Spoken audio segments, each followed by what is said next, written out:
Okay, if you're a college senior, you probably have about 8 or 9 months to go until you are hoping to be gainfully employed. And with not just a job that pays your grown-up bills, right, but a job that launches you into a great early career. So I am Anna Peters with College Recruiter, where we believe that all students and recent grads deserve a great career. And I am joined once again by Jill Wilson at EY, who is part of their U.S. campus recruiting team. And she's given us some good tips already, and we're going to continue the conversation advising college students, seniors going into their last year of college. What can you do this year to avoid panicking, find a job that you like?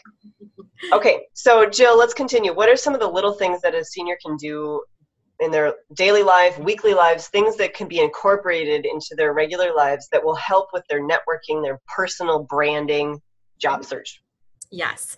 Well, first I say we talked about it in part one, but make sure your LinkedIn profile is up to date. A lot of just networking and a lot of things happen in general online, just as much as they do in person now. So that's my number one tip, is to make sure that that is kept up to date.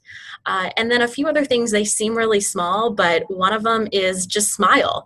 When you're in different opportunities, or when you're in different experiences, whether that's in the classroom, walking to your next class, being in a group project. I think, smiling, people are drawn to people that are happy and positive. And so having that, having a smile on your face will help make you more approachable when you are networking and doing different things like that. So start working on your likability, right? Yes, that will help. That will help. And then I'd also just challenge you to put yourself out there. Join a new club or organization that you've not been a part of in the past, or seek out different peers or different people in some of your group projects that you've not worked with in the past. Really, by putting yourself out there, by not limiting yourself, you are just broadening your experiences and your opportunities, and it may open doors that you never really knew existed, whether that's learning about different career paths or learning about different companies that maybe you've not heard about. When you don't limit yourself into what you think that you want to go into, Sure. or what you think you want to be. Sure. So to follow up on that question, because we talked in our last conversation about doing a self-inventory, because it is so important to understand who you really are and your interests. Yep. But you're saying, so kind of, understand who you are, but also maybe push yourself beyond those boundaries. How do you reconcile those? Yeah, no, that's a great question. Great point. And I look at my own personal experiences. So I've been at EY since the beginning, actually. When I graduated college, I joined right out of school. So my background is in accounting. And when I was going through the recruiting process, I was, sitting in your same shoes a number of years ago. And I wrote off a lot of companies because I thought that they were too big, or they weren't going to be able to personalize my development and do different things like that. Mm-hmm. And then it was actually a friend dragged me, said, no, you've got to go to this event. Learn about the Big Four, just meet and start talking to people, because I wasn't planning on going, because again, I had already written them off based on what I thought was important to me. And come to find out that I could get what I was looking for at a larger company. And so I think that's what I mean is knowing what's important to you, but not stereotyping. Sure, not assuming. Yes, making assumptions. Yes. Good. That's good. Okay, so when we talk about networking, to help students break down what that really means, what are some of the people that students should understand are within their grasp? Like, before the year ends, do not let these people don't let them go without talking to them. Yes. First and foremost, I can't stress enough, your faculty, your professors, your instructors, they are a great resource, not only to just talk because they understand some of your skill sets, and they can help you with that self-inventory that you do, but they also a lot of times have a background maybe in the career path that you're looking at, or they have former students that could be in a role that you're aspiring to. So utilizing your faculty, it can be a huge benefit. They can put a good word for you, either informally or by writing a letter of recommendation. So maintaining your relationships with some of the key faculty members in that field of study or in that area that you're looking at going into is huge.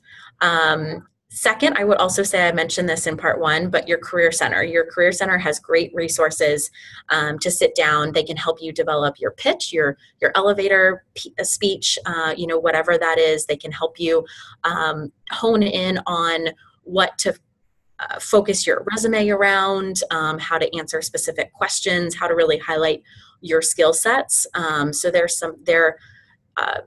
the Career Center is another, I think, resource that I would definitely not graduate without having a sit-down conversation with. Otherwise, you're kind of flying blind. Don't You fly are. blind. Talk to your career counselors. Yes, and that's why they're there. They're there to help. So really utilize them and have that in-person conversation.